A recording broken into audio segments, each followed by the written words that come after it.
The station where our veterans' voices are heard. MBR Talk. Hey, thanks for supporting our channel by watching and listening. Find us on the web at mbradio.us. Yeah. NY born, NY built. What is up, yo? Vanilla Happy Gorilla, Sunday, Big Dog, another Sunday Untouchables. with Let's your go. favorite Step in the hostess ring like kings with of the block. mostest. Gorilla grip, Big Dog, never stop. Iron in the veins, no gimmicks, no props. This is hard work, black top and body slops.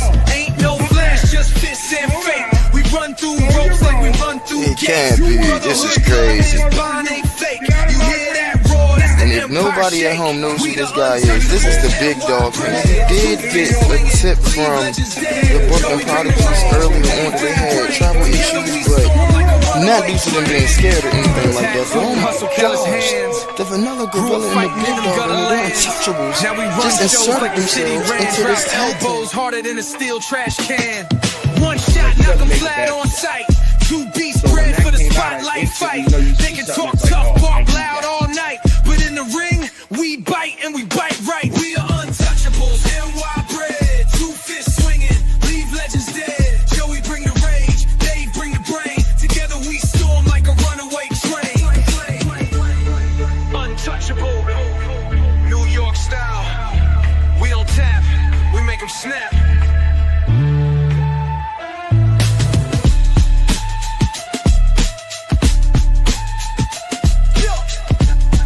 We don't tap, we make them snap. Yo, what is up? What is up? Happy Sunday, happy fun day. It is me, the Big Dog, the Vanilla Gorilla. I had to go and see man upstairs, but everything's back. We are back. We apologize for the delay. Little delay there.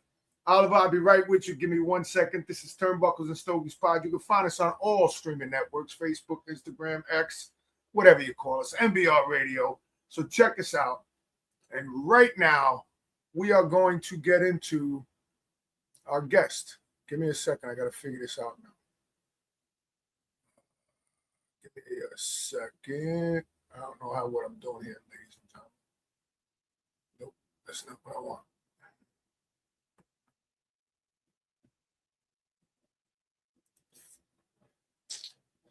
I don't know what I'm doing, so guys, bear with me here. There we go. There we go.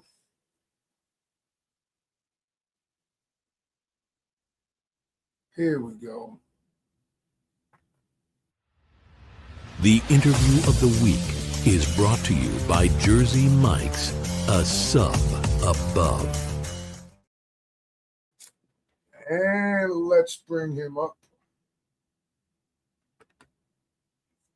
Morning, Mr. Oliver. How are you, buddy?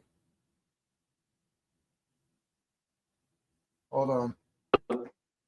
How you doing, bud? You got me back. Good. I said good morning. I said almost afternoon. You're running, and it's always something. There's always something that right throws a wrench. Yesterday, see, we do a podcast. We do the podcast, and then once a month we do a wrestling show from here. So yeah, it had to interfere because our producer, we had to sign into it last night. I had to sign into a different StreamYard account. Oh yeah. That's what I mean. It's always something. You think it's easy because you've done it before. You have it set up, and then there's always a little wake up. I want to thank you for your time. I want to thank you for all the cigars. Oh yeah, absolutely.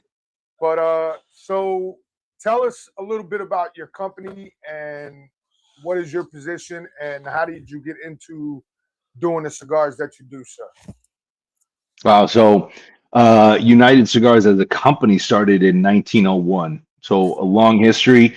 You guys are from New York, so you might recognize, some of the old vintage pictures that you see. United Cigars had built across the country over 3,000 retail locations. So it's just a classic history. United Cigars kind of went away. They were bought out. They actually had purchased Marvel Comics, and then they got bought out in the 60s, and then we kind of revived it in the early 2000s.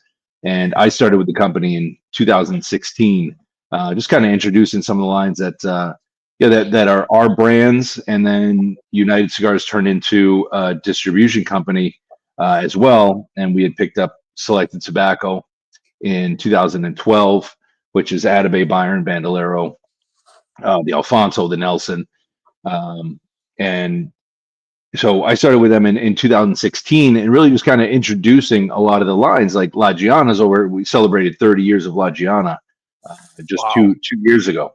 But that was more of a a house cigar for David Garofalo, two guys, and then we rolled in the Firecracker. I fell in love with the Firecracker line in our portfolio. I wanted to expand that, kind of update the look and the style of it. And so it was just the Firecracker 1 Vitola 3.5 by 50. We turned that into 3 different wrappers now, so it's available in the Connecticut, Maduro, and Sungrown. And then from there, we've kind of expanded. We distribute for Red Anchor is I say a newer line in our portfolio, but that brand started in 1772 in Delft, Holland. So we partnered with the Kellner family on this, and Kellner Boutique family or the Kellner Boutique Factory, KBF. So Hendrik Kellner, the son of Henke, that family had worked and has worked in tobacco for years and years, and so we were proud to work with them. We put together what I consider is a fantastic blend for really any smoker. That blending, getting into these newer cigars like Red Anchor and Gold Star is another one that we just released last year. For things that I look for when we're working with the actual blenders at the factory. Now I get to dive into the bales and try the different components, but those are the masters. Those are the guys that are putting everything together. So putting these particular lines together, Gold Star and Red Anchor in particular, blending the cigars, really wanted it more delicate on the palate, lots of flavor, but just more of a retro cigar. So hopefully you guys retro and you can experience that. But it has tons of flavor on the palate when you're smoking it. But if you're able to retro and you're able to blow it through your nose, you just get all these pronounced flavors. There's nothing harsh. It's beautiful tobacco and just a great blends. Well, I just want to show them nice little That's probably my favorite ashtray that we have. That's the Ombre. He's great. All right, you just get a smoke with him. Yeah. So tell me, what did you do before you decided to become a rep or your position in United? Yeah, so I oversee operations for United Cigars on our distribution manufacturing side. So it started out, like I said, in 2016, but we were a small company. We weren't really selling anything nationally. So when I came on board, it was okay. Let's mostly focus on sales, and then it turned into the branding and the blending and the marketing. So I just kind of oversee the operations for United. We have some representatives on the road. We have Agnes, who's in our office. She does a lot of the we call her the account liaison because she's touching on every account across the country, and then I just do a lot of the travel. So prior to this, I started smoking cigars, and it's going to date me, but 88. And then I started in the business in Las Vegas in 98. So I moved out to Las Vegas in 97. Just out of college, trying to figure out what to do. We moved out to Vegas, just me and a couple buddies. And I had a kind of design background, computer design background. So I was keeping myself busy, just doing brochures, business cards, and flyers, and I smoked cigars. So I thought, why not get a job at one of the local shops?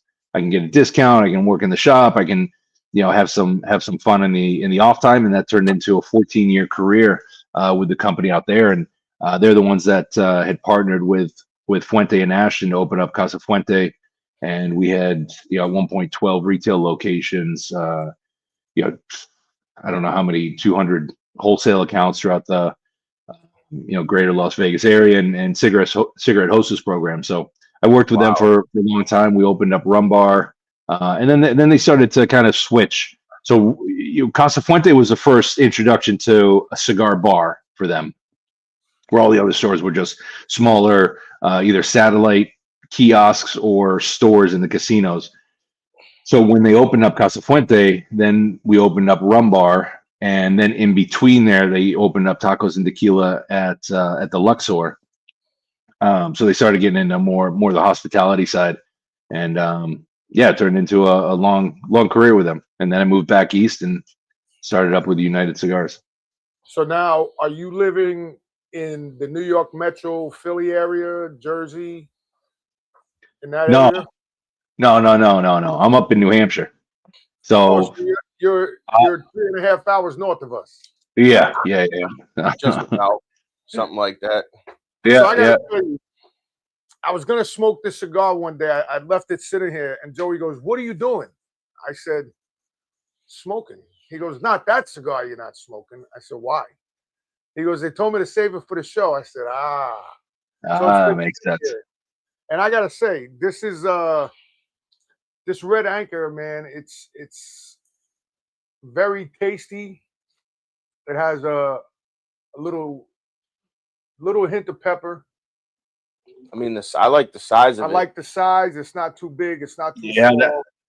That looks like you guys look like you got by 42. Yeah, that's the Gunner. You guys you have cinder blocks for hands, so it looks like a small cigar in your hand. That could be the Commodore, but no, that's the Gunner, and that it represents the line well. But different sizes, different Vitolas kind of vary. Right. They can, and that one being a smaller ring gauge, that that Gunner just it's surprisingly in your face, but just kind of delicate and subtle. Mm-hmm. Right. And then like I said, the retro just kind of opens it up even more. Oh, it does. It tastes phenomenal. You get like that bite from the pepper on that retro hail, and then like a little hint of like a coffee or an espresso. And I'm gonna say, like everybody says, it tastes like some dirt is in there. And I say dirt because where does the leaves come from? The ground. So what do you get? Dirt. Everybody goes leaves. No, it's dirt, dummies. But some of the best, some of the best days in the spring, and I can say this because we're on the East Coast, right? All the snow melts and it looks like death out there, right? Like the grass, like how's it going to come back? Everything's soaked, but then you get this earthy, soil smell sometimes, and that's that fresh dirt. Just smells so good. And people always say, "Oh, it tastes earthy." I said, "Bro, what did you taste the grass?" Because when I smoke a cigar, it tastes like there's some dirt in there. Well, how can there be dirt in there? How do they grow your seeds? Right. They put them in the ground, and what comes from the ground? Dirt, weeds, grass, everything. But guess what? A lot of companies say it's earthy, and I tell them it's dirt. Well, that's the technical term would be earthiness, because if you say dirt, it's gonna give like a weird connotation to the note or to the cigar, I guess, if you want to call it that. Right. Right. Yeah, just like a lot of the descriptions, if it doesn't relate to you, it's hard to understand. Right. And the more descriptive you get, the harder it is that it pulls people away from it. Because you can get like a sweet, sweetness, but it's not a sugary sweet. But like leather can smell different throughout its age, right? Absolutely. An old vintage leather to a younger, leather, it has that sweet note. So yeah, it's that soil, earth, dirt. It's what it reminds you of. Like we've all run around in the, when we were younger, run around in the fields, in the playground, and we've had our face, jammed in the dirt because we were playing whatever. Right. That smell is what comes back, and that's what you think of as soil. Whatever. We all had that, different experience, and that's what you can relate it to. So it's hard to pick out, the notes for some to relate it to the way someone else will describe it. But if you can then kind of circle it back, and for you, it's soil, earth, however people want to describe it. You can make it fancy and be like, it tastes like August up in Maine on it tastes like a brisk August afternoon or something like that. Right. I mean, it's like I tell people, your palate is different from mine. Mine is different from Joey's. Joey's different from yours. 100%. However you want to taste it, you can taste. He can say there's pepper, there's salt, there's garlic in there. I'm not going to taste that. I got a different palate. You have a different palate. Right. So let me ask you this question, because we were sitting here and I was talking to somebody else. I heard a rumor probably last year or sometime last year. We heard it. Did you guys buy Amendola? United Cigars? Yes. No. Okay, that's all I need to know. So no, on the chat, wherever you are, they did on the chat, recorded live at 16 minutes into the broadcast on March 1st, 2026. We did not buy Amendola. He's a great dude. Well, we're trying to get him on. I'm talking to him, and I'm talking to San George now. So, we've been doing this 4 years, and in the first year was tough for us because it was 7 o'clock in the morning. First couple of years were tough because it was 7 a.m. We had a producer. 7 a.m. is a rough time slot. On Sunday. Yeah. Sunday, Saturday. We started out, I think, on Saturday and then moved to Sunday. Yeah, 7 a.m. is a rough start. I didn't even want to be up at 7 a.m. doing the show. Right. I was like, I don't even want to be up at 7 a.m. We used to have a lot of pre-recorded episodes because 7 a.m. was hard. So tell us more about the cigars that you sent, and I have a couple here. Like, I know I smoked, so I will say that when you first when we first got the package, I just smoked that the other day for the first time. The Atabey. I've never smoked Atabey before. And then I smoked the first one I smoked was the Bandoleros. Man down. That was the Atabey, yesterday was the first time Atabey, guys. I smoked that. That was actually a very flavorful Connecticut. Yeah. I found it to be very flavorful, and there wasn't a lot of, like, as I call it, the burn it didn't burn weird. It stayed consistent throughout, which I loved. Right. You guys, I never want to assume, but I'll assume you're not vegetarians, right? Meat eaters? No. I love my meat. I love my meat. Yeah. All right. So pause. So I only asked that because, growing up, I was of the era where, TV dinners became a big thing. So there was a Salisbury steak. Mm-hmm. Right? Right. Swanson and all that. Swanson, Hungry Man. Yeah. Hungry Man, yep. Banquet, everybody's got them now. Yeah. So a Salisbury steak is meat. And it's a good steak because it kind of fits a need. Right. That would be, for us, that would be our classic. That's our bundle. Because that's the introduction to, here's meat. It's not going to cost you a lot. It tastes good. It's covered in whatever if they call it gravy. It's covered in something. All right. And it was good.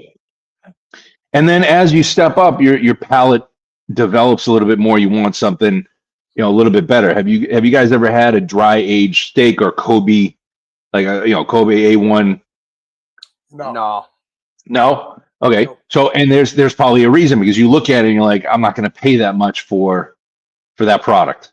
Right. So that would be the high end. And then in between you have the good ribeyes, and you have prime, and, it just depends where you want to be. So Atabey is going to be more of that dry aged steak. So you're going to pay a little bit more. It's going to be higher price point, because Atabey and Bandolero and Byron, everything that Selected Tobacco does, they put their cigars through an aging process. Atabey's aged for a minimum of 5 years post roll, and it's a different aging process too.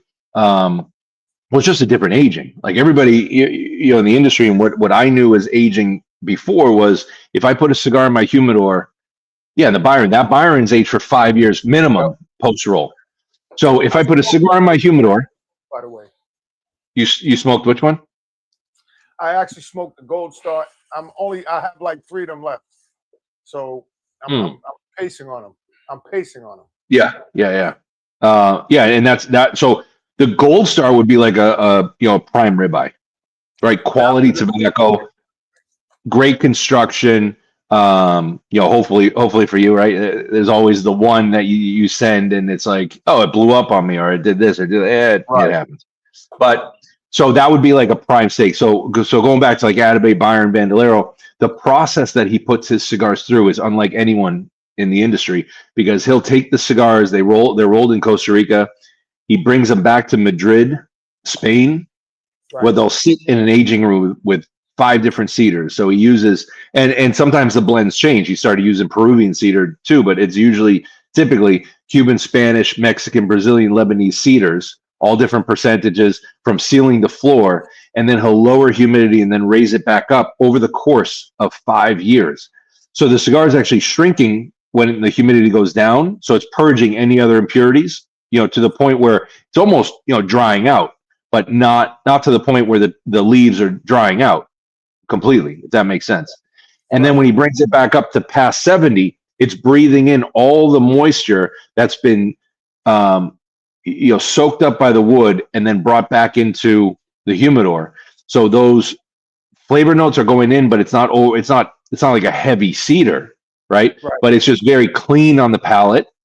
The flavor notes and the characteristic of the cigar is more pronounced. So that's similar to like a dry aged steak.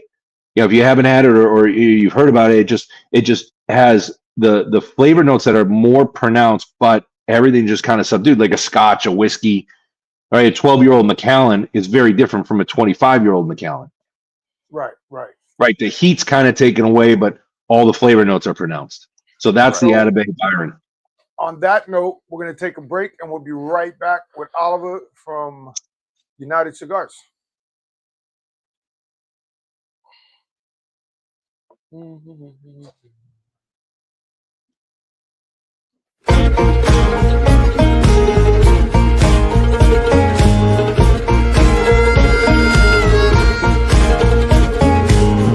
I pledge my allegiance to her, from sea to shining sea. She held her torch to the sky to give the world liberty. What about us? What about we? What about living the American dream? What about love?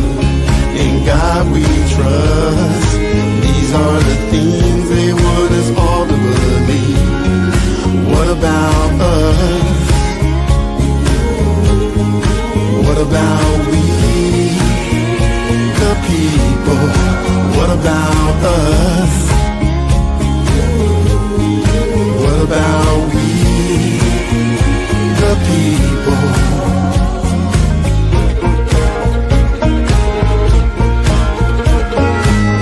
The people walk through the streets, holding up protest signs. Try not to repeat our history. Maybe no one will have to die. What about us? What about we? What about living the American dream? And what about hope? Trust God and let go. These are the phrases they want us to believe. What about us?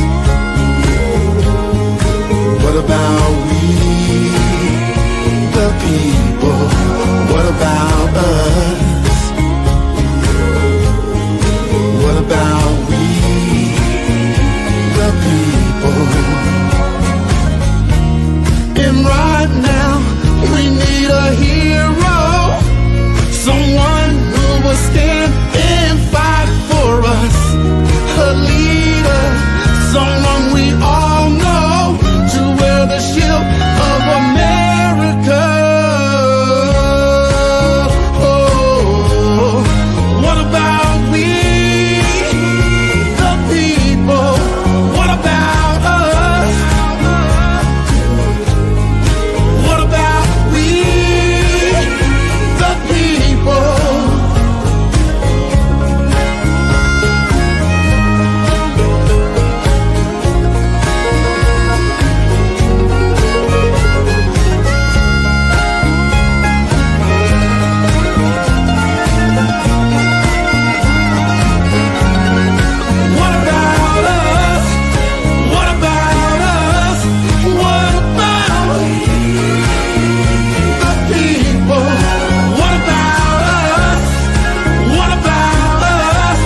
We are back. Happy Sunday, happy fun day. We are back with Oliver from United Cigars. All right. So, because I noticed when you sent us the cigars, you had the Terra Nova, and there was two different sizes that we got sent. It was the Toro, and then I think like a 4.5 or a 3.5 by 58, I believe it was. A 3.5 by 58. So I may have sent the. Yeah, there was maybe it was a short Robusto. 3.9 by 54. Yeah. So a short Robusto. Yeah. So what? I've never It's actually. a good winter size. I've never actually heard of that brand under the umbrella before. Yeah. So Terra Nova folded into the United portfolio in 2022. So Terra Nova and Montosa. Montosa is another great one that is sub 10. It's actually sub $8, but made out of the Dominican Republic. So Arnold Andre is they're over 200 years old, but they were mostly known for how they started was machine made little cigarillos and smaller cigars. In 2012 is when they opened their factory in the Dominican Republic and introduced more premium lines to the international market. Okay. And they wanted to expand into the U.S. market, and that's where they came to us and they were looking for U.S. distribution. So Terra Nova is a line in the U.S. that is kind of the mirror, the sister of Buena Vista outside of the U.S. But Buena Vista was licensed or is licensed in the U.S. So it turned to Terra Nova, and Terra Nova comes in two blends. So they have the Araparique, which uses more Brazilian tobaccos, and then they have the dark fired Kentucky, which is just a subtle kind of smokiness. So it's not overly. It's like any of the peaty scotches. Yeah. It's a great. I think it's a great line. That's starting to gain some traction. Arnold Andre, when we started the distribution, they were just creating a whole new section in their factory for their premium cigar side. So they weren't completely ready to expand the market, but now they're in the U.S. But now their production levels have kind of met the exceeded the demand. So now they're ready to do a little bit more in the U.S. It's already a well-established brand in outside of the U.S. So they're happy. Yeah, that's our little promo United Cigar Lighter. I like that. You guys got a little. Yeah, it works great. The trigger on it's fantastic. It is. It's very good. So tell me, what made you right out of college, after you started smoking in 88, 90s, 91, 92, what made you want to be a cigar rep, a cigar aficionado, work for a company? I think there was a passion behind it, right? I loved smoking cigars. My father still smokes cigars, and it was in the family. My background, all of my family's in Europe, in France. So I say all my family, but I have my two brothers here in the States. I have my parents here in the States, but everyone else is overseas.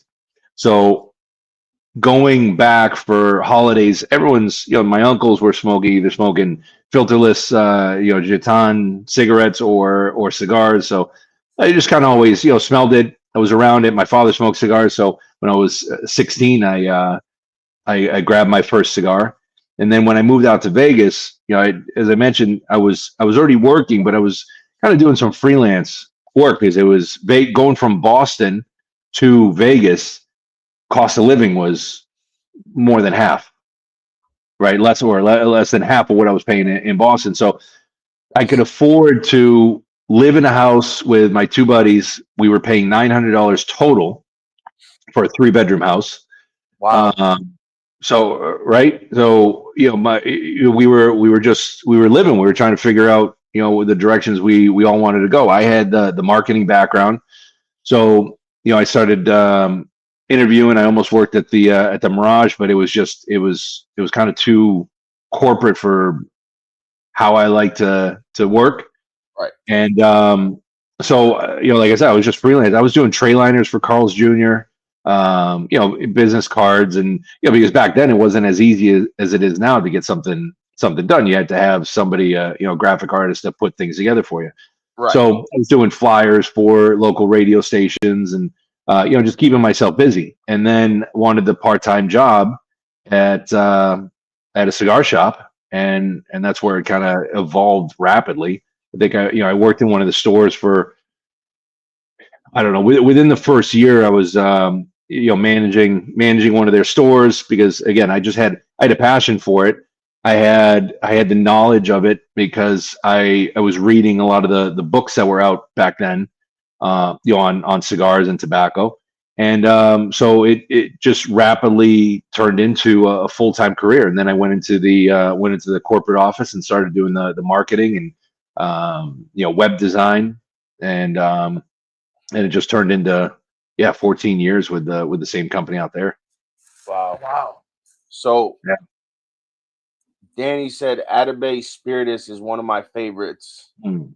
And then he said, but my Atabey all-time favorite is the Black Delirious. I have the humidor box. I think it was pretty limited. Yes. So two things. Spiritus is the Lancero in the Atabey line.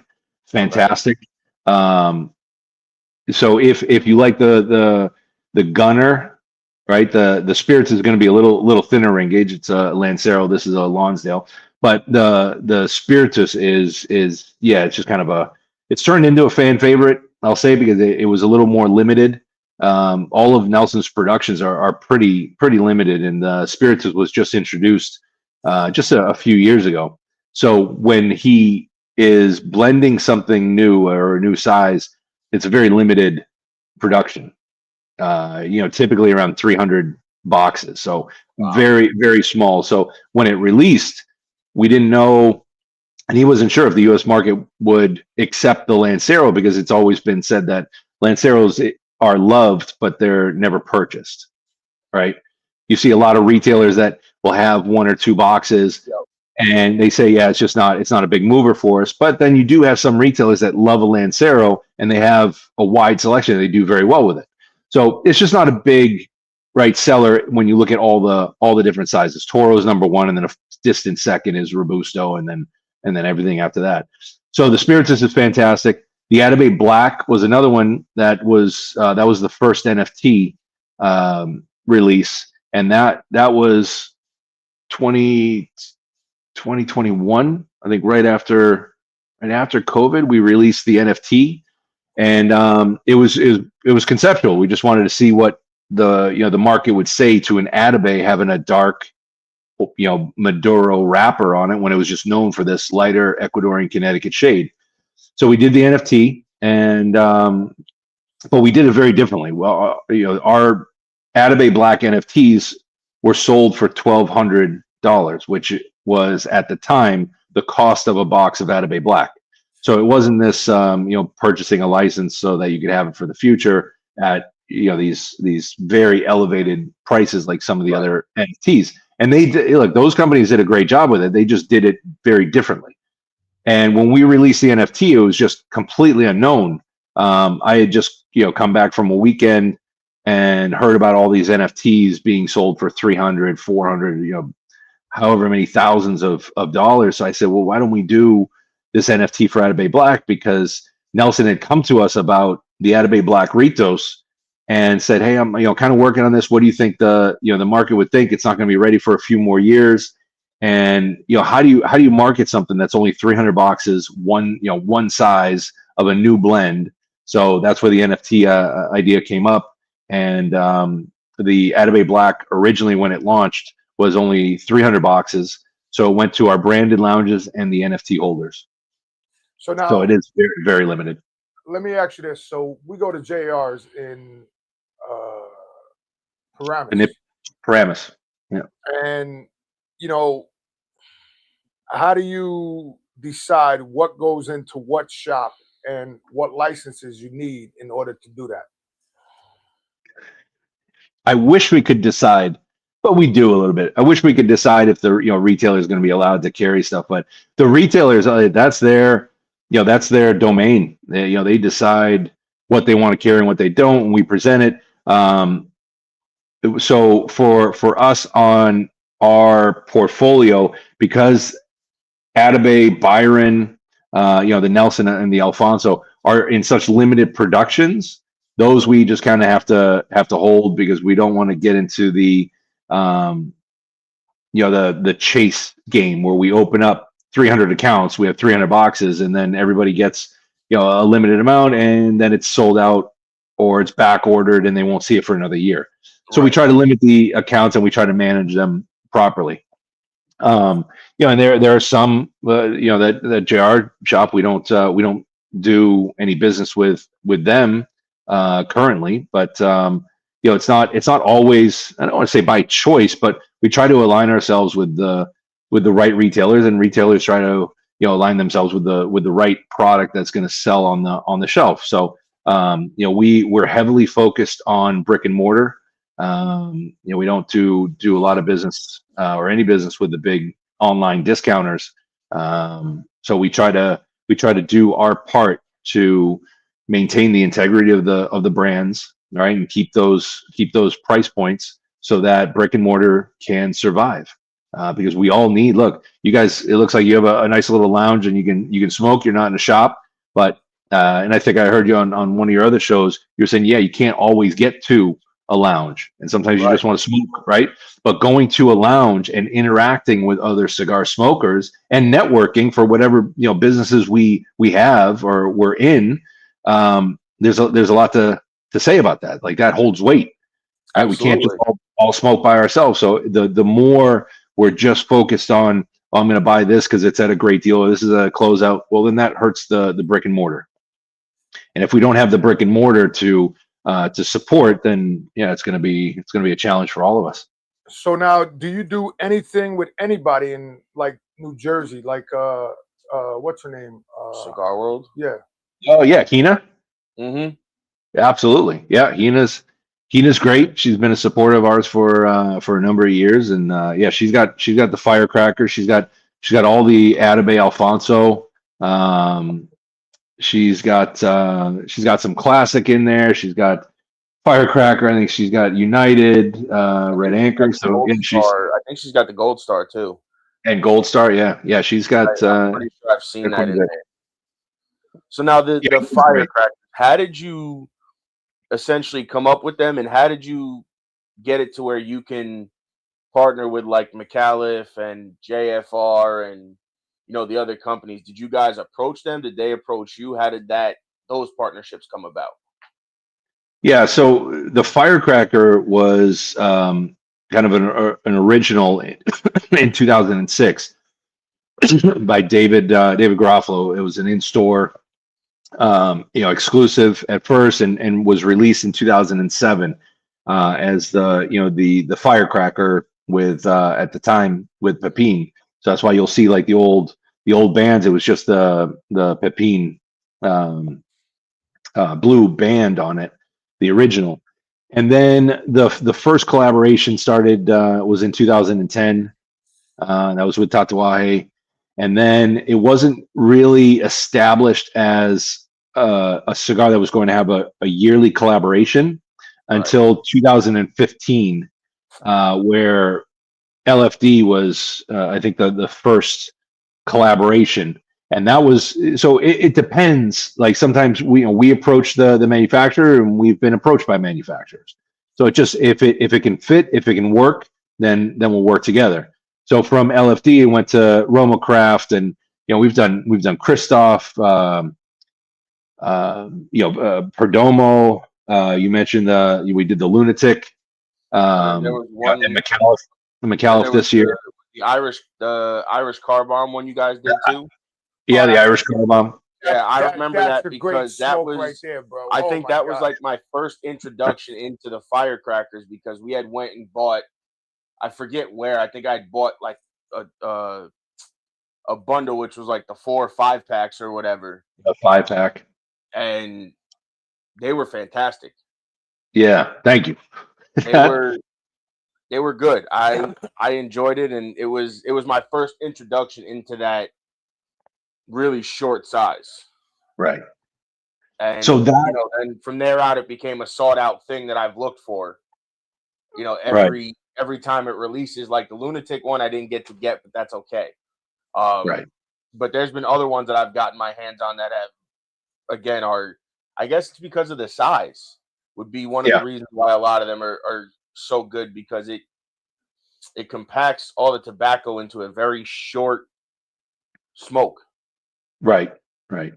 Yeah, it's always these collaborations that we do. So the Irish Car Bomb was a St. Patrick's Day exclusive. That was not a collaboration. That was internal, and that was just a project that I wanted to do, and that was met with a lot of pushback because of the name being the Irish Car Bomb. And I even spoke to one of the guys there's an organization here, and they try to just bring light to the situation, and I pleaded ignorance as just a stupid American that gets the Irish Car Bomb at every single bar in America during St. Patrick's Day. Right. And it's sponsored by the Irish whiskey and Irish cream, right?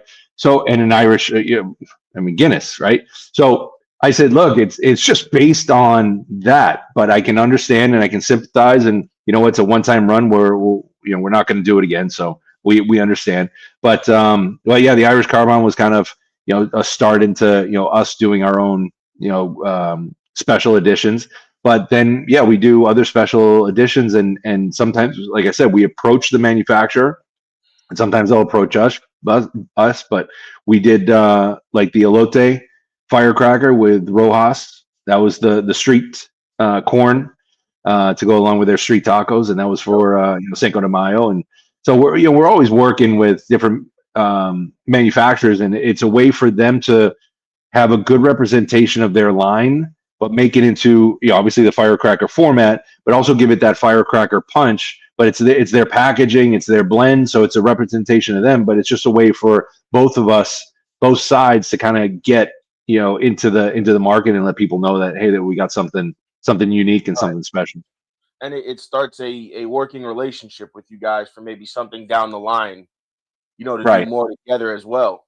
And I think that's what a lot of people miss is, when you see collaborations like that, or other collaborations throughout the industry. I think what people miss is it's not because that company wasn't good enough to do it, or it's because it starts a good established working relationship that down the line, instead of a firecracker, you might be able to do another run of cigars in a different size with that company as well. So now let me ask you this question. You said there's no more Irish Car Bombs, right? Correct. You'd have to be very lucky to find them. Where can I find some? Can you help me? Probably can't. If I come across one at some retailer, I'll let you know. But those the collaborations, those limited releases, sometimes we'll do 1,000, 2,000 boxes, and that's it. Now, with that said, if the manufacturer sees value, because to be honest, on our side and the manufacturer side, it's not a cash grab at all. It's and it's not even a moneymaker. To be honest, that is just, it's a marketing tool, right? So you can spend money, put it into a one-page ad in whatever publication, or you can do it with cigars. So we do it with this collaboration style because it gets people to talk about it, and then people search for it and they hunt for it, and it's a limited edition. So we do it. So if it makes sense for the manufacturer and it makes sense for us, meaning, on our side, we have to sell it. We're the exclusive distributors of any collaborative firecracker. So if it was something that moved fast and the retailers were accepting of it, and the manufacturer wants to do it again, we'll do it. The Mi Querida firecracker, and the Perdomo Foundation one as well, and Bandolero we're relaunching in the fall. But so the Mi Querida started with the blue band, and it was a Mi Querida firecracker. The next year they wanted to do it again, but they did it. They tweaked the blend and they put the Mi Querida with a red band on it instead of the blue. And then the third year it turned into Tricky Tracka. Okay. So it turned into a line extension for him. So it worked for him. It worked for us. Fratello, we only did one run, but it worked well for him that they ended up doing their own separate line without the fuse on it, but they have that Vitola out on the market at 3.5 by 50 now, because it worked for their blend, it worked for their customer base, right. And retailers were accepted, so they continued it. Perdomo was just a successful release for us. So and the Perdomo family too, being who they are, and they're always ahead of the game. They had produced more than what we requested because they knew that they were going to do it again. They felt it was going to be successful, so they already started producing more for the following year. So we did a second release with that one as well. Okay, yeah, I'm looking the one I haven't tried that I wanted to try that I forgot to pick up was the McAuliffe one. Yeah, the McAuliffe Black. Yeah. So that was just released last year. That was another great one. Because that's another brand that I thoroughly enjoy as well. And to see when I see you guys do that, I was like, oh, I'm like, well, I know that has to be good because I had, like your box pressed regular United cigar, and then I had tried, I forget which other one throughout. Actually, I think that might have been the only one. I could be wrong. So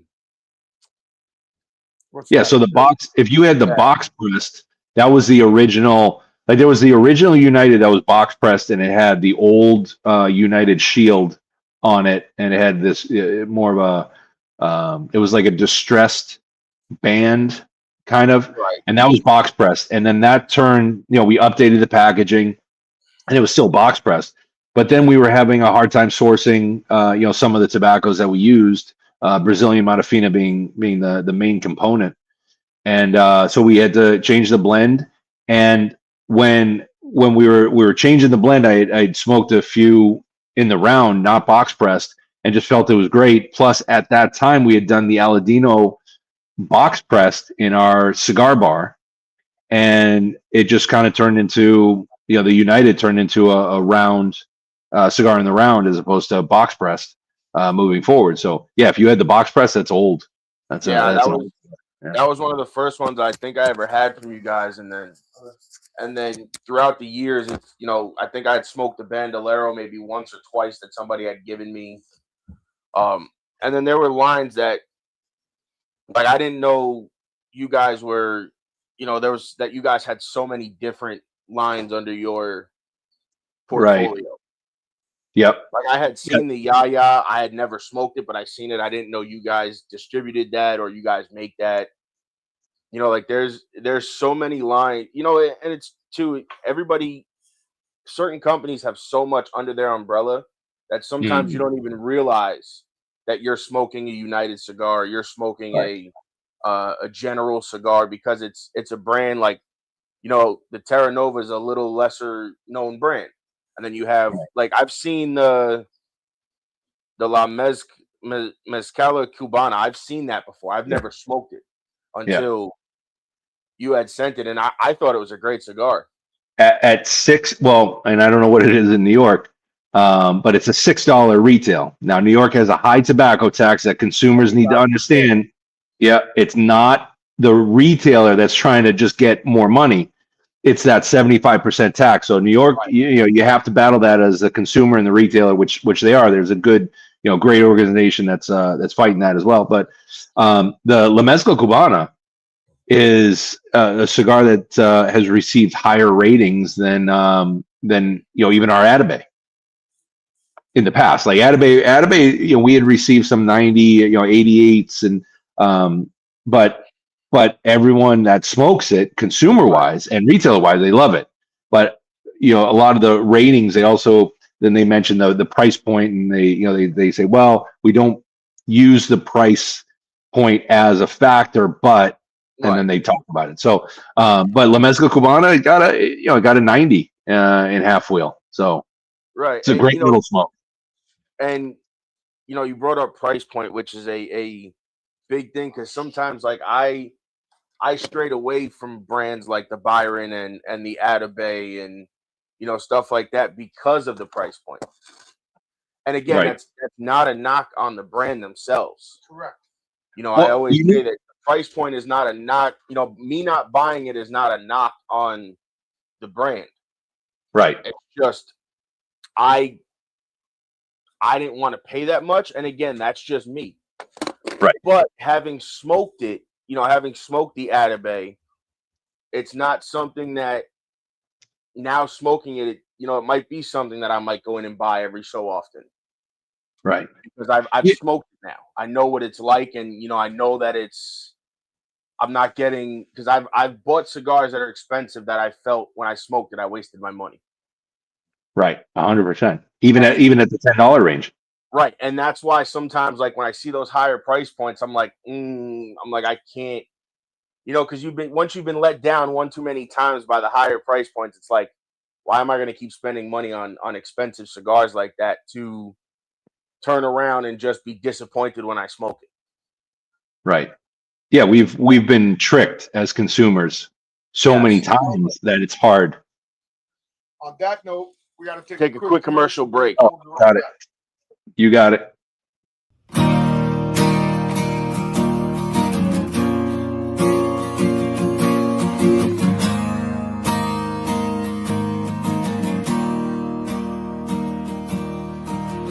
What you got, why you got it good. Always just a little misunderstood, but I never tried to change you, even when you're drunk all day. Every time you break, it breaks my heart. Watching you drown yourself and fall apart. You're killing yourself, and it's killing me to have to say. Though it hurts so much, 'cause I love you. You were my best friend. You were my muse. The story with a good end. My rhythm blues. You were my soulmate. A damaged man. And I paid for it. As much as I think I can. And I thought in the end you would miss me. But I guess I wasn't stronger than the whiskey.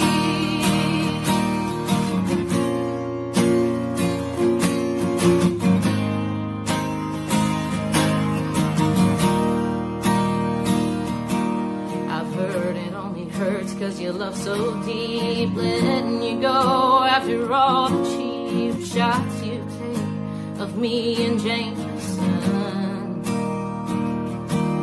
Your daddy don't help, no, he feeds you lies. And you're wondering why you can't sleep at night in the bed I made. Oh, I thought you were the one, 'cause you were my best friend. You were my muse. The story with a good end. My rhythm blues. You were my soulmate.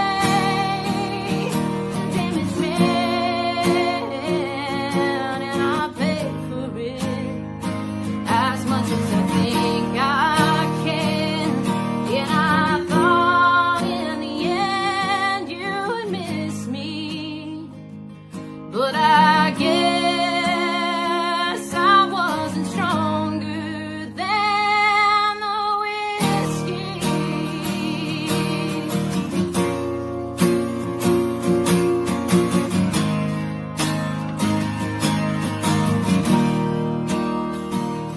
Oh, it hurts so much 'cause I love you. And you were my best friend. You were my muse. The story with a good end. My rhythm and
And we're back. Powerful. Powerful. I heard that song on one of your other shows. And I guess that was yeah, they work. I believe she does a lot of songs like that. We have a few from her. She also too. I know they work with a lot of veteran music artists because that's the station we work with is a veteran-owned radio station. NBR Radio. yeah, that and that line, I guess I wasn't stronger than the whiskey. Like, man, love it. Mm-hmm. So It's great. It's great. Your price points on some of your cigars that you sent us on the cart. Show them the cart. Like I know we spoke about like the Atabey and the Byron and the Alfonso being like the higher end price point. Now the Red Anchor, I gotta ask because I've seen it on different websites for sale at different prices. What's the price point on these cigars?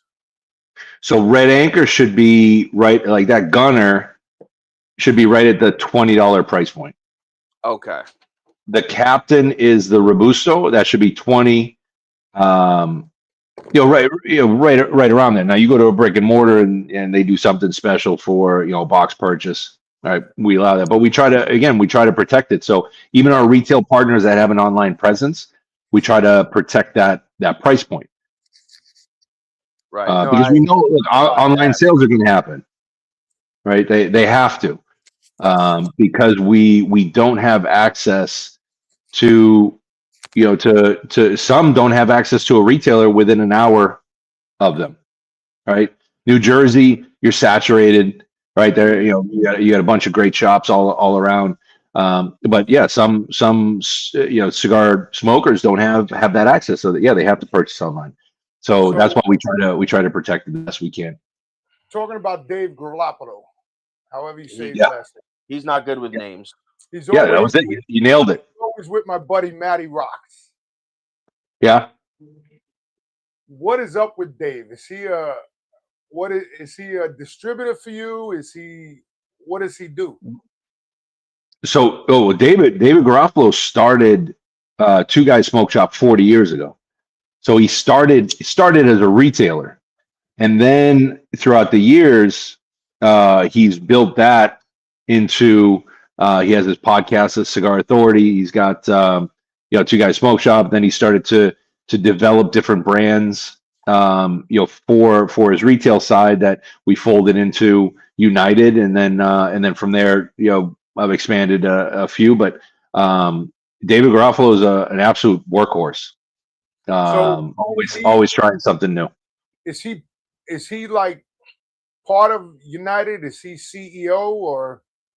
So he owns Two Guys and he owns United, and then I run that United side of the business. Shout out to you, Dave Garofalo. You need to come on our podcast. It's kind of cool that he's got a, not only does he own United, but he also has essentially like a brick and mortar shop that you could probably get all the United lines in, I would assume. Yes. Correct. Yeah. Yes. So he's got a wrestling background. He was a wrestler. What? Whoa! Time out, coach. Time out. Yeah. Was he a professional wrestler or was he an amateur wrestler? I mean, he wasn't. He was around during the times of the Superfly Schnuckers and the Hulk Hogan's, but I don't think he ever made that stage. Oh, so he was. I know he never made it. So he was around when I was in a business, the independent wrestling side. So he was on the independent side of wrestling with me. Yeah, that's interesting. That's very interesting because I'm trying to get some guys on here now because people are complaining because all we're talking is cigars. But listen, like I told people, it's hard to get wrestlers on. It's hard to get guys on after their match or before their match, or because I'm gonna be honest with you, and Joey will tell you this because he's done it with me once, twice. He's done it with me twice.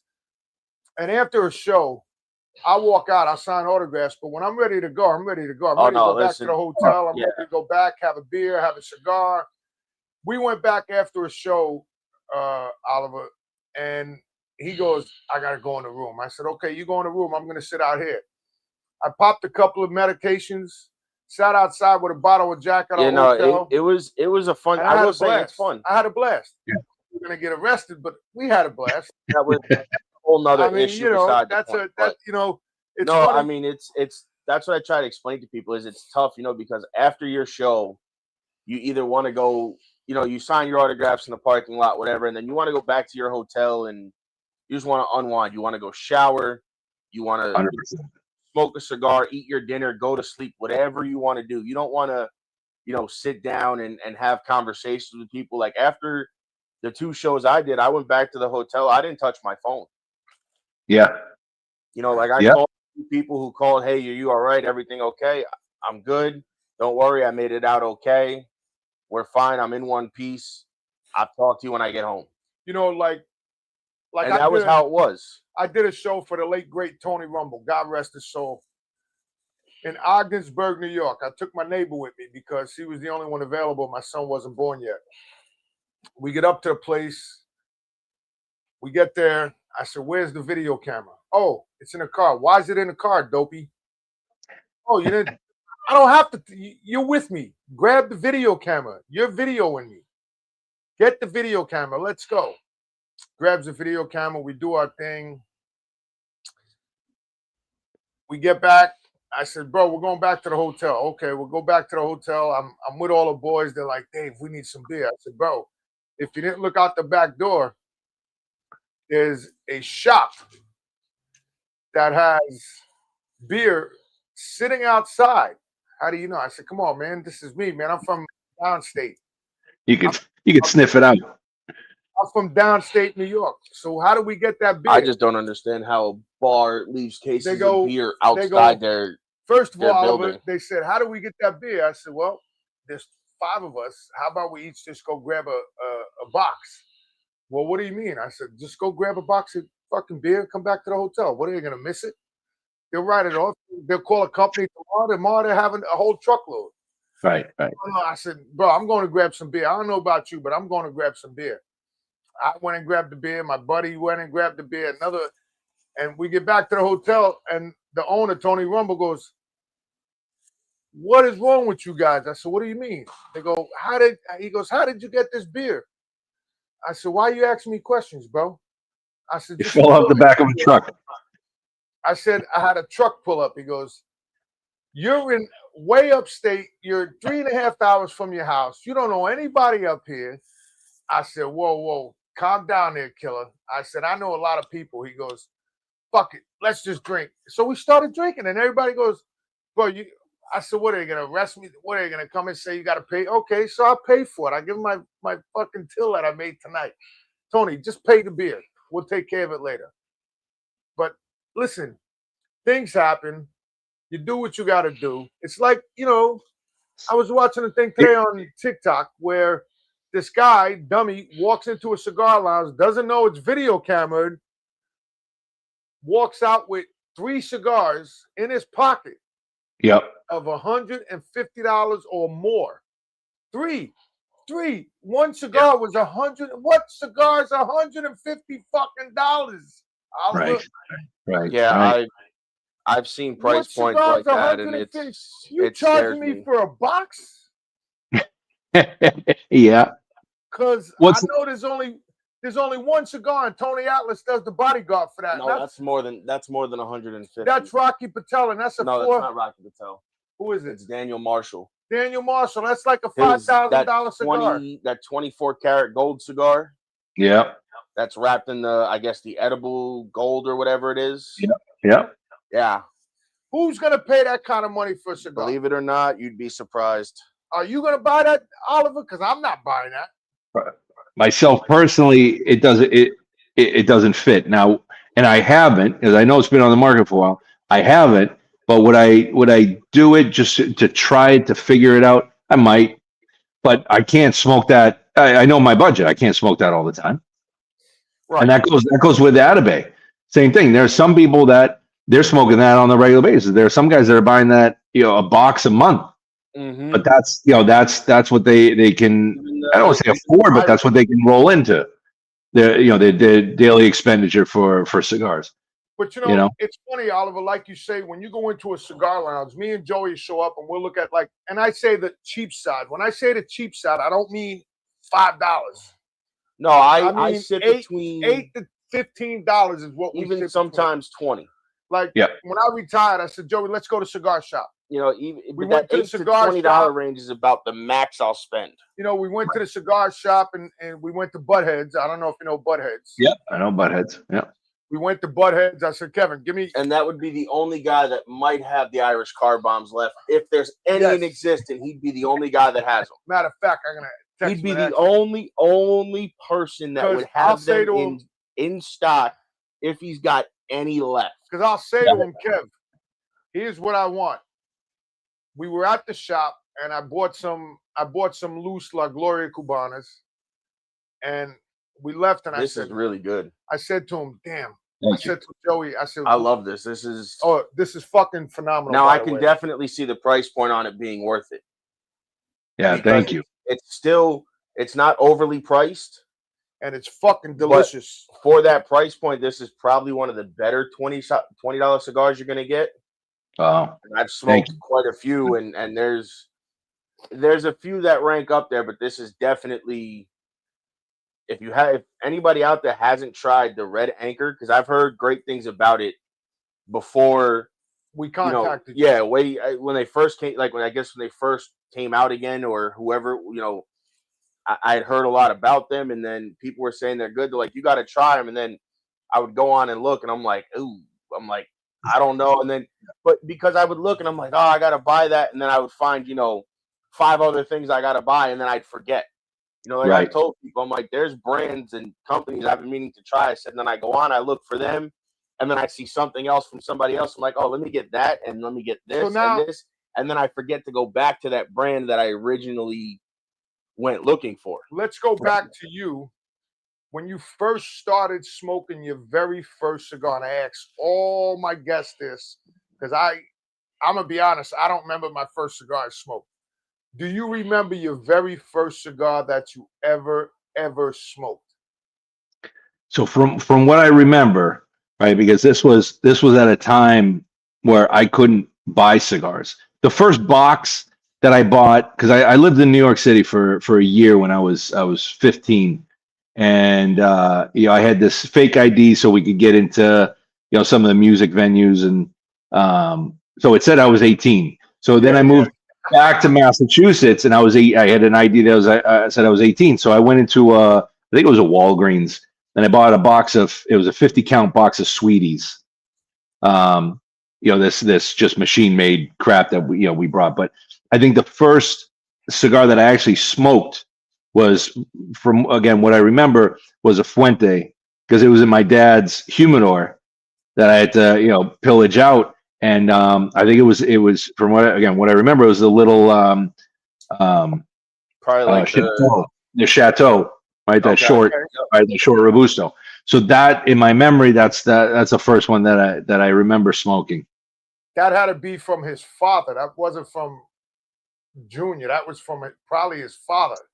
Back then, that was 88. Now let me ask you this, because I like to ask this too. What is your favorite style of cut for your cigar, and do you prefer a torch, a soft flame, matches? Yeah, what are your preferences? I'm mostly a straight cut, and typically, like when I travel, I'll bring like a little pocket knife that I have to check in, but usually check in a bag anyway because I'm traveling for events and lounges, and so I use like a little knife just to kind of cut away the top, and it kind of it slows things down, but for the most part it's a straight cut. And as far as the style of light, the soft flame, I don't go to matches. It used to be matches, but that was before all the these beautiful lighters started coming out. So I would go to a soft flame, but then the soft flame started to just be a challenge. So now if I can have just a single torch, and that's why I like that, that little United, it's a barbecue lighter, and it's a little, but instead of, that's basically like, any the Bics, it's just I don't want to call it cheap because it's ours, but it's a cheap, just a little, it's made of plastic, but it's a great lighter, single torch, single flame, and the trigger is great. So if I can have a single torch, because I can have more control of where that flame is going as opposed to 2, 3, 4. I've seen some with 5, which is crazy. But yeah, single flame torch. You see our episode with the lighter. But even now I'm using the single flame. I'm using this. This is what I've been using. Yeah. So because the reason, and it's funny, we're bringing up the lighters. Like I brought it up before, but we had John Huber on from Crown Heads. Right. I had to think. He had sent us a Bic lighter with his logo and branding on it. So naturally, I asked the question of what made you do that, and then he explained that in the factories, like when he would go down with E.P. Carrillo and Jaime Garcia and all those guys, they would all use Bic lighters in the factories. So to him, he said in his mind, and it made sense, if they're using it, why can't I use it? Or what? He basically kind of posed the question of, if that's what they're using, why are we using torches and they're using this? What's the difference? And then he asked them, and he said they told him that the torches can affect the taste of your cigars. 100%. It's like you guys, yeah. Once he said that, I was like, well, that kind of makes sense. And then, I switch off. I do matches, torch lighter. I do Bic lighters. It just depends. Like I'll go through a phase where I'll only use a Bic lighter, and then I'll go through phases where, for however long I'll use, torch lighters. But I guess the Bic lighters are easier because you can buy them anywhere. So now let me ask you this question, Oliver. So have you been to any factories? Yes. Yeah. Mostly in the Dominican, because we're like KBF, where we manufacture the Red Anchor. So that one, several times because we're working on the blend, on the cigar, and then I go down on a regular basis. I was just I was in Santiago. It was last week. Yeah, the week before for Pro Cigar. I was down there, and then went to the factories for our production. So Magia Cubana makes our United and Firecracker. Tobacco William Ventura makes our Gold Star. So I go to all the factories, and then before, when I was more on the retail side, I had gone to several of the factories of LFD, Fuente, and everybody just because that's yeah. So if Joey and I wanted to do cigars, how many cigars do we need to do? Or not just us, but anybody out there in the TV world or YouTube or whatever channels we're on wants to do cigars with you. How does that work? So you mean if you want to make like a private label, like a Turnbuckles and Stogies? Yeah. So every factory will have a different MOQ for their production. And then it depends on the factory. Depends on the tobacco that you're using, like the availability. Because if you're just doing a one-time production, but on the whole, I would say it's you're looking at about 200 boxes. So say is that 4,000, 5,000 cigars. But again, it depends on the factory. You can find some smaller, they call it chinchalas that'll maybe make something for you guys, or they might have something that's already a blend that they've used, or that they maybe it's the one that they smoke they say, yeah, I can put this into production. So now, real fast, what do you think of factory farm outlet, the warehouse for you're talking cigars, about like the farm factory? It's like farm roll. They call them farm roll. It's basically like you can go on and create your own brand through them and stuff like that. Yeah, so that's what I mean. Like, it might be a blend that they have. Like, how deep do you want to get into it?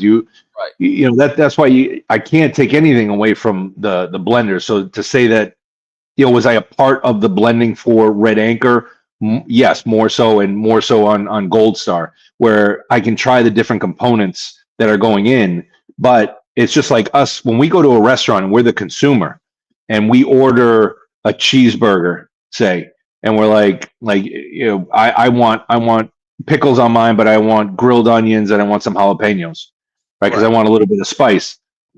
But you might, they might say, well, with this particular meat, you can't really take the jalapenos. You're better off with, banana peppers because that vinegar will come out more and it will shine.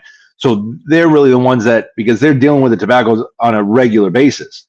I might go down to Dominican, 3-4 times a year. That's not enough to really decipher every single bale from every single year crop, right? To understand what's going to go in, because this year's crop of tobacco X is not going to be the same as last year's, right? So they can then handle the percentages. But would you be able to, could they send you samples, which is more common now, or they'll send you 5 samples of 5 different blends, and you're like, yeah, I like blend 2 and 4. Can you do something in between, and then you settle on 3, right? That's very common. So yeah, now let me ask you this: as we're winding down. What new projects do you guys have coming out? Are you re-releasing anything like that people can expect from you guys this year? Yeah, so we announced, and I'm very excited. We partnered with Arnold Andre because we're all celebrating the 250th anniversary of America, and Arnold Andre being a company that's over 200 years old. We partnered with them for our Independence Firecracker, which it's their line that they sell outside of the U.S. And we blended it into a premium cigar to be the Firecracker for this year's release. It's a very special tin box that when you turn it over can become an ashtray for you, so you can repurpose it. So it's a fun project, and that should ship to our Firecracker retailers in June to celebrate the 4th of July. And then we're re-releasing the Bandolero Firecracker in the fall. So nice. So we have some good stuff coming. And when I was just down in the Dominican, we have some projects that I don't know if they'll come out by the end of this year, but by next year we'll have it out. Well, listen, my brother, we appreciate you taking the time. For coming on. We apologize from your family, from your family. We apologize whatever for you're doing. No worries. Yeah, and listen, one thing I wanted to touch on, because you guys said it's a veteran-owned radio station. All of our United boxes come with a star from a flag that can no longer be flown, and those are sent to a foundation called Stars for Our Troops. And veterans will cut out the stars, and then we place one inside of every single one of our United boxes. So we donate back to the foundation. And then it's just to bring awareness and give thanks to first responders and veterans, but that's in every single one of our United boxes. And Gold Star, I'm not a veteran, but I have friends that are currently serving or are veterans, and a veteran friend gave me the star years ago, and I always held on to it, and it was something special, so I wanted to add it to the boxes. And Gold Star was originally released in 2023 as a limited production, and we helped raise over $30,000 for the Navy SEAL Gold Star family. So that's a special line for us as well. That's awesome. That's cool, my brother. No, that's very cool, and the fact that you were able to work in, incorporating the stars into all the boxes, is a big thing, and especially supporting the veterans. Obviously, we working with the veteran-owned station. They do a lot for the veterans as well. And not only that, my dad was a veteran. My uncle was a veteran. My brother was a veteran. My nephew's a veteran. My other brother was a veteran. So, listen, shout out to all you veterans out there. Amen. Everybody in the cigar world. We take our hats off to you. Oliver, thanks for coming on. Boys, thank you. Definitely would love to have you back on again. With something else. Maybe see when the next event is by us, and maybe get to meet you in person, or just come up there. Yeah, absolutely. I'm trying to get Hina to let's do a little barbecue outside when everything thaws out. I mean, it's not a big parking lot, but there's room to do it. Oh, we can do it out there. Listen, I'll show up with my tent. There's we can room put to do that it out for there. sure. We'll make it happen. Oliver, thank you for coming on. Thank you. Yeah, thank you, boys. Family. I hope everybody's well. Take care. All right, enjoy. Turnbuckles God and bless. Stogies Pod. Check us out on all the streaming networks. Check out MBR Radio, BAMF, United Cigars, and look in the bottom of the complex, and you'll see us all. Peace. Life is like a duck. Tough times don't last, but tough people do. Here at Military Broadcast Radio, we're teaming up with our friends at Die Tired, the veteran-friendly music band spreading strength, resilience, and mental health awareness one shirt at a time. And check this out. Their brand new shirts feature broadcast beaker right on the breast pocket. A reminder that you can weather the storm, and you're never alone. Shirts are only $25, and proceeds support giving veterans a voice. MBR's mission to teach veterans how to podcast and videocast. Because when our vets are talking, they're not overthinking. They're not second-guessing. Together, we stop the 22 stigma. Grab your shirt today at mbradio.us and hit the shop. Or go directly to toramerch.printavo.com/merch/dietiredband. That's toramerch.printavo.com/merch/dietiredband. Suit up, stand strong. Remember, we're unduckable together. You're built tougher than the storm. Ladies and gentlemen, thank you for tuning in to Military Broadcast Radio. As we wrap up today's show, we want to remind you that the podcast of today's episode will be available right after we go off the air. So if you missed any part of the show or want to listen again, be sure to check it out. And remember, we're here to support and honor our veterans. Your stories and experiences matter, and we are committed to giving you a platform to share them. That's right. We're here to give our veterans a voice. So don't forget to catch the podcast and stay connected with us. Giving our veterans a voice.